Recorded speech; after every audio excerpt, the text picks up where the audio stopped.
le plus important dans un projet, pour faire ressortir ce qui est vraiment le plus important dans un projet, moi j'utilise une méthode qui s'appelle manager les projets par enjeu, que j'enseigne notamment à Polytechnic Executive Education, qui consiste à partir du pourquoi en fait de la finalité. On imagine qu'on est à la fin de son projet, qu'il soit agile ou conventionnel, et à la fin de ce projet, quand on a atteint l'objectif, qu'est-ce que ça nourrit de plus important derrière? Donc,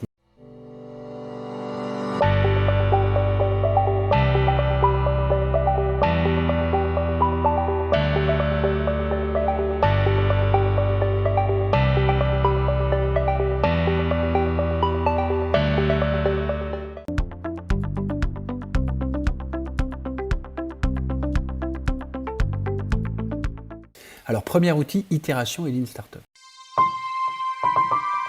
Le cœur de l'agile, il est basé sur cette thématique d'itération. C'est-à-dire, je teste quelque chose, je build quelque chose. D'ailleurs, plus que je build, je teste. Puis je mesure, je regarde ce que ça donne, et j'apprends, et je rebuild, c'est-à-dire que je réajuste. Et dans l'idée que ce soit un produit, un service, une information, à partir du fait que j'ai testé quelque chose, je vais avoir des données, des retours d'expérience. Et dans le learn, je vais avoir des nouvelles idées qui nous permettent d'améliorer.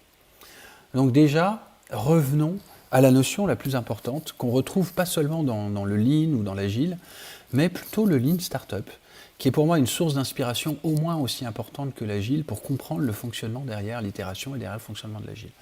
Il y a ce principe du less is more, c'est-à-dire comment faire en sorte que je fais moins, j'épure mon design, comme chez Apple, pour finalement faire ressortir ce qui est le plus important. Et c'est quelque chose d'extrêmement difficile, notamment pour les profils ingénieurs ou pour les profils qui souhaitent courir derrière plusieurs lièvres pour être sûr d'en avoir un qui fonctionne. Et c'est quelque chose d'ailleurs avec lequel je combats régulièrement. Et je valide systématiquement que lorsque l'on focalise sur une solution, qu'on fait du less autour de ça, c'est-à-dire qu'on garde une idée et on la fait ressortir, que ce soit sur un site web, dans une application ou sur des slides, eh bien ça a beaucoup plus d'impact.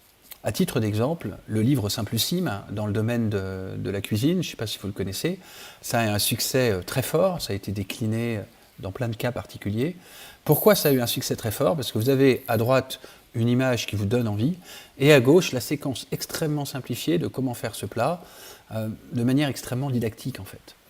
Et ça a été évident que nous pouvons y aller. Il y a aussi un livre qui a eu beaucoup de succès il y a une dizaine d'années, qui s'appelait Essentialism, comment aller vers l'essentiel. Mais il y a aussi plein d'autres livres, par exemple The One Thing, un livre sur le management qui permet de se focaliser sur la tâche qui fera la différence dans la journée.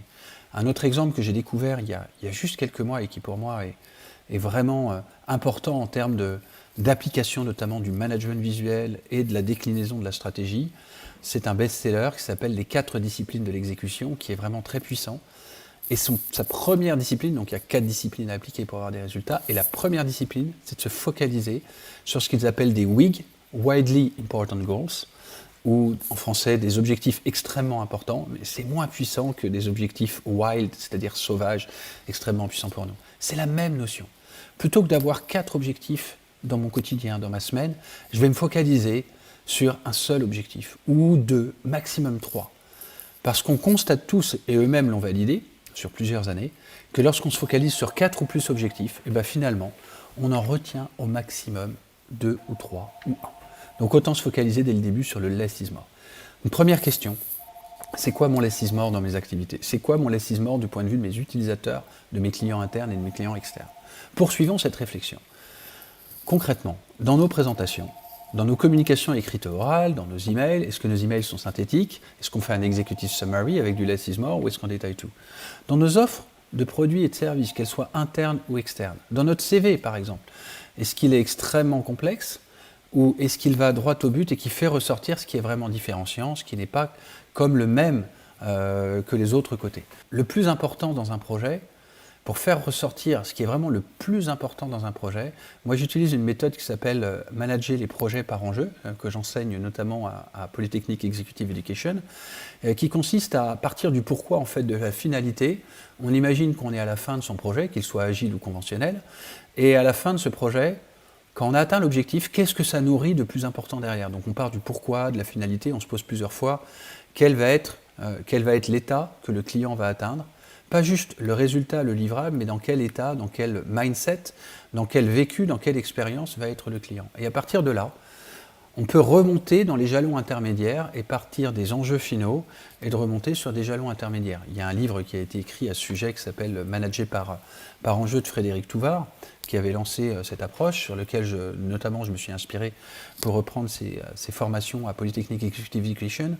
Et je trouve que c'est pertinent parce qu'on sort des tâches, on sort du quoi et de l'articulation des tâches avec les chemins critiques, ce qui est pertinent. On redonne une notion de pourquoi et de finalité en partant de la réalisation du projet et en remontant les différentes étapes. Donc voici une première approche qui permet de faire du less is more finalement sur le projet et d'arriver à sacrifier les fonctionnalités qui sont peut-être les moins importantes. Aussi, comme on le voit ici sur le support, vous pouvez privilégier clairement des sources d'inspiration. Les histoires, lorsque vous regardez un film par exemple, le film va vous donner énormément de... vous avez l'impression que le film, c'est juste le résultat qu'on a, qui dure 2 heures, 1 heure et demie, mais en fait, ils ont peut-être tourné 6 heures ou 12 heures. Et le plus difficile pour le réalisateur, ça a été de couper des séquences qui lui tenaient. En fait, ils ne peuvent pas vous passer juste 6 heures de film, donc ils vont vous mettre les séquences qui sont les plus importantes pour que vous puissiez suivre l'histoire et être emballé par l'histoire. C'est exactement la même chose dans des business de référence. Regardez un site web chez Apple qui est extrêmement puriste, hein, et qui fait ressortir les produits de manière presque sacralisée, comme quand vous allez dans un Apple Store. Donc, retenons, c'est quoi le message clé? Quand on commence une réunion, quand on termine une réunion, on pourrait faire un executive summary, c'est quoi le point le plus important pour nous à retenir? Et surtout, pas de notre point de vue, du point de vue de nos clients, de nos utilisateurs, de ce que eux, ils vont en retirer de plus important pour eux. Donc ça m'arrive souvent d'utiliser cette technique que j'appelle l'arbre des critères, qui consiste à poser la question, on est à la fin du projet, on est à la fin de la réunion, on est à la fin de l'intervention, de la formation, on est à la fin du webinaire et vous êtes super content. Qu'est-ce qui fait que vous êtes super content? Là, quand la personne me répond très fréquemment, ah bah, quand j'ai trouvé que c'était bien, ou quand c'était intéressant, on va affiner. Quand tu dis que c'était intéressant, qu'est-ce qui était intéressant? C'était le support, c'était le contenu, c'était la mise en pratique.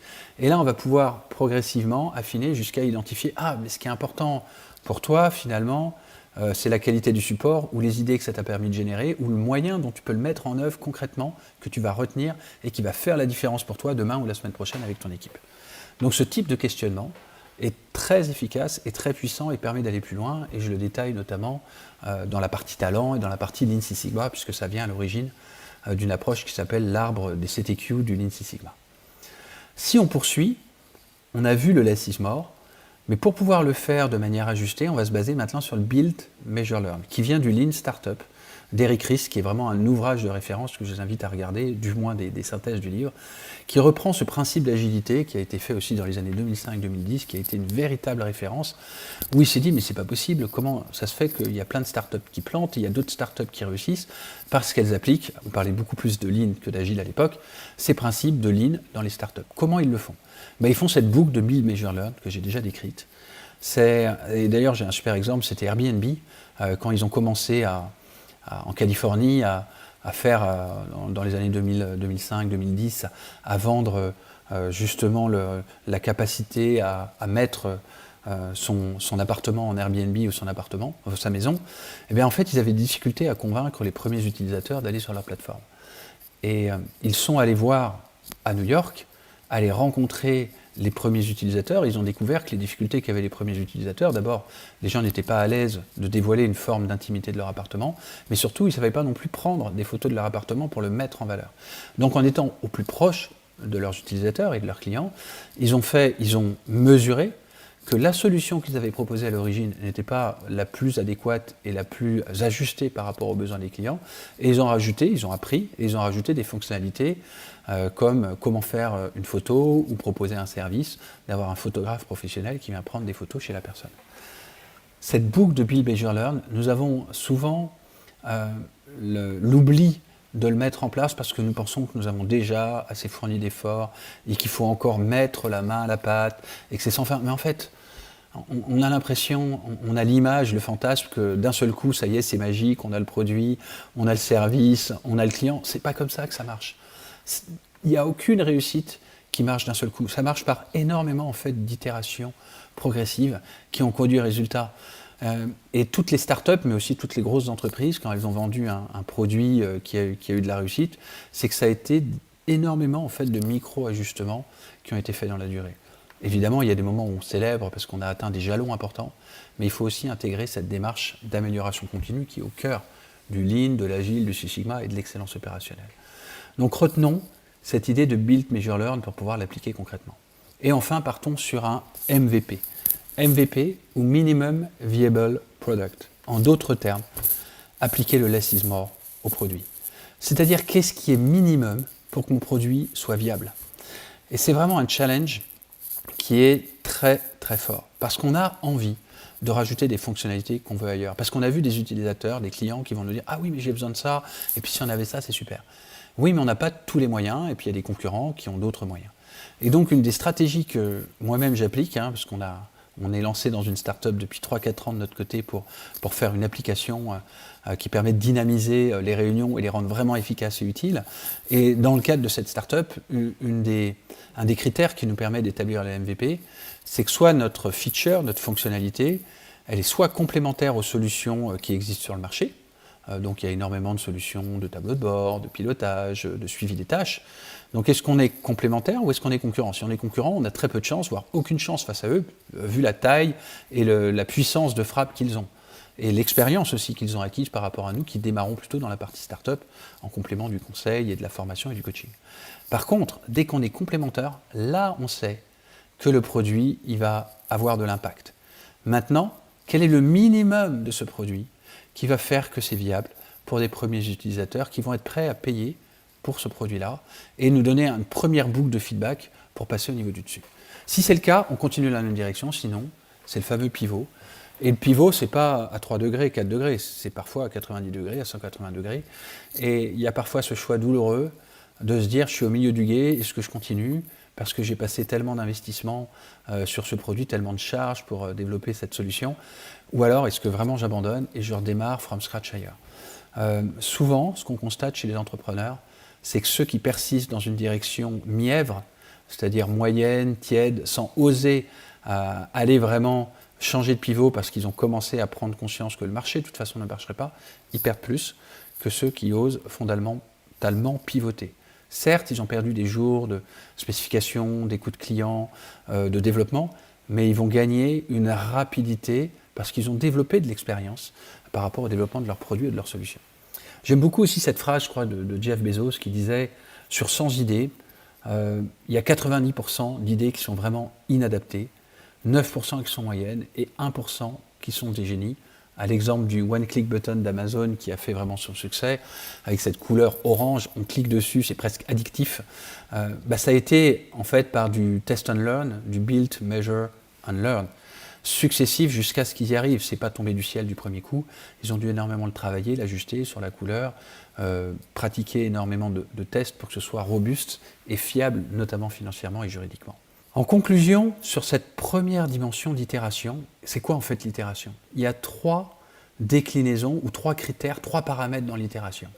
Le premier, d'itération, on pourrait dire que c'est incrémental, comme on le voit ici sur la Mona Lisa, qu'on imagine dans notre tête, et puis on va y aller par pavé. C'est très progressif, c'est très mécaniste. Je dessine le haut, je dessine le milieu, je dessine le bas. Cette première approche, c'est une première manière d'itérer son produit, son service. Je fais la fonctionnalité 1, la fonctionnalité 2, la fonctionnalité 3. Une autre approche d'itération, on pourrait la qualifier d'itératif.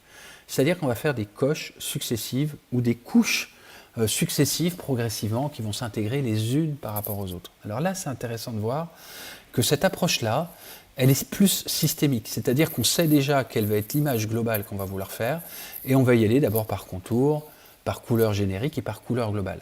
Ça fait réfléchir parce que ce n'est pas une approche seulement hémisphère gauche ingénieur, c'est une approche aussi hémisphère droit qui intègre l'ensemble. Enfin, la dernière dimension, on pourrait déjà combiner itérative et incrémentale.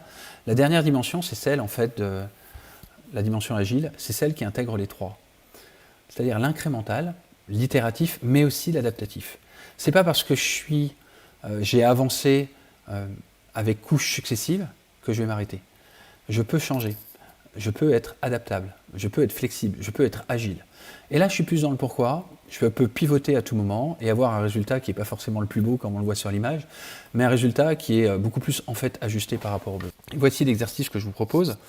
Donc sur votre produit, sur votre service, ce sur quoi vous travaillez, posons-nous la question maintenant, c'est quoi la maturité de ma boucle Build, Measure, Learn? Est-ce qu'elle est efficace? Où est-ce qu'elle pêche? Quelle est sa fréquence? Quelle est sa récurrence? Est-ce que je suis dans l'itératif? Est-ce que je suis dans l'adaptatif? Est-ce que je suis dans l'incrémental? De quelle manière est-ce qu'on peut améliorer cette boucle d'itération pour nous-mêmes? Donc voilà le premier outil, réfléchir au Build, Measure, Learn quand je développe mes produits et mes services.